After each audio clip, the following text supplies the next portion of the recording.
A Christmas Carol is a joyful tradition. Coca-Cola may have codified our image of Santa, but Victorian author Charles Dickens taught the world about the spirit of Christmas, and the Goodman Theatre has continued the lesson in Chicago for 48 years. Part of the success and charm of this tale is its simple elegance. The story is easy to understand even by the youngest theater goers, yet it doesn't talk down to the audience. It's a kind of secular parable with a strong moral lesson to change your ways before it's too late. Originally published as a novella in 1843, it was first adapted for the stage just 1 year later by Edward Sterling, and subsequent adaptations, including this one by Tom Creamer, do not stray far from the source, including much of Dickens' own original dialogue. The unique contribution of the Goodman tradition has been to broaden out the universality of the message through colorblind, gender-neutral, and mixed ethnic casting, as well as incorporating the use of American Sign Language, providing a chance for virtually everyone to see themselves in the characters on stage, while reminding us that we're all part of a larger world. The central character is Ebenezer Scrooge, played by Christopher Donahue, a wealthy businessman of advanced years whose name through his actions and discourse has become synonymous with self-centered miserliness. When asked to donate to the less fortunate, Scrooge asks, "Are there no prisons? And the union workhouses, are they still in operation?" When told that many would rather die than have to go to those various institutions, Scrooge replies, "If they would rather die, they had better do it and decrease the surplus population." Dickens teaches us through Scrooge about the spirit of Christmas, quite literally, through spectral visitations. The first is the deceased former business partner of Scrooge, Jacob Marley, played here by Daniel Jose Molina, who reveals that Scrooge is to be visited by 3 additional ghosts representing present, past, and future, played by Bethany Thomas, Lucky Stiff, and Molina as the ghost of Christmas Future. In each subsequent periods, we experience the life and fate of Scrooge's long-suffering clerk, Bob Cratchit, played by John Hudson Odom, who's been sorely used by his employer, yet somehow manages to retain an optimistic view and joyful demeanor. We also get a glimpse into Scrooge's own personal life, including his relationship with his own family and past acquaintances. In the end, Scrooge is confronted with his own fate and the potential fate of those whose lives he affects, most notably the Cratchit family, including the ailing youngster Tiny Tim, charmingly played by Ella Bopare. I'm a Dickens fan, and I've read most, if not all, of his popular works and seen many film and stage adaptations. What I love about him is his attention to detail. He was a keen observer of people and the world around him.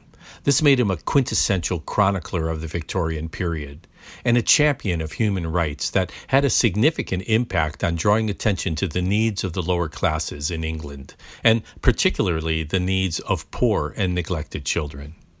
As a reviewer, I find it difficult to comment on the interpretation of the individual players in this production, because Dickens does such a fine job of defining his characters that a capable actor need only crawl into the suit and perform what he's given. Now that said, certainly it can be done badly. But when done well, as is the case with this cast, what we see is the actor's own humanity bleed through. Donahue's Scrooge is not like every other Scrooge I've seen, nor is Odom's Cratchit. Rather, what I see are the aspects of Donahue's own personality that is most like Scrooge, and likewise Odom's personal relationship with Cratchit. I suppose this is what every modern actor is hoping to achieve, whether Hamlet, Willy Loman, or Scrooge. These characters are so well crafted that they meld together with the actor and in turn with the audience, because we see ourselves in each of these archetypes. It's easy to say that in today's political and social climate, this year's version has particular significance. But the genius of this story is that the social ills that confront us have been here for time immemorial. However, Dickens reminds us that we don't have to change the world. We only need to reach out to the persons closest to us to effect a modicum of change for them. Holocaust survivor author Elie Wiesel helped to popularize the Talmudic phrase, "Whoever saves one life, it is as if he has saved an entire world." Matthew 25:40 quotes Jesus as saying, "Truly I tell you, whatever you did for one of the least of these brothers and sisters of mine, you did for me." A Christmas Carol is a familiar story to many who may have seen other stage versions or any of the popular movie versions, including a number of modern adaptations and even animations. For this reason, I consciously avoided the Goodman tradition for far too long, feeling I would rather not revisit this chestnut again. Well, I was wrong. The Goodman staging of A Christmas Carol is an exciting and satisfying visual extravaganza that incorporates all manner of stagecraft with technologies old and new while retaining the essential aspects of the original. In this way, a modern audience will find what they desire, while purists like me will find their familiar favorite elements still intact. I guess I've discovered and transformed the Scrooge in me. Marketing materials for various products often promise it will bring out the child in you, and this production absolutely does it. Likewise, it is indeed fun for the whole family. A Christmas Carol, directed by Malkia Stampley, is at the Goodman, 170 North Dearborn Street, Chicago, Illinois, through December 30th, 2025. Runtime is about 2.5 hours with one intermission. Visit goodmantheatre.org for tickets and information. There's plenty of good parking nearby, but if you consult the Spot Hero app and you're willing to walk a couple of blocks further, you can usually find parking at a considerable discount. Another fun thing is the cocktails during the intermission.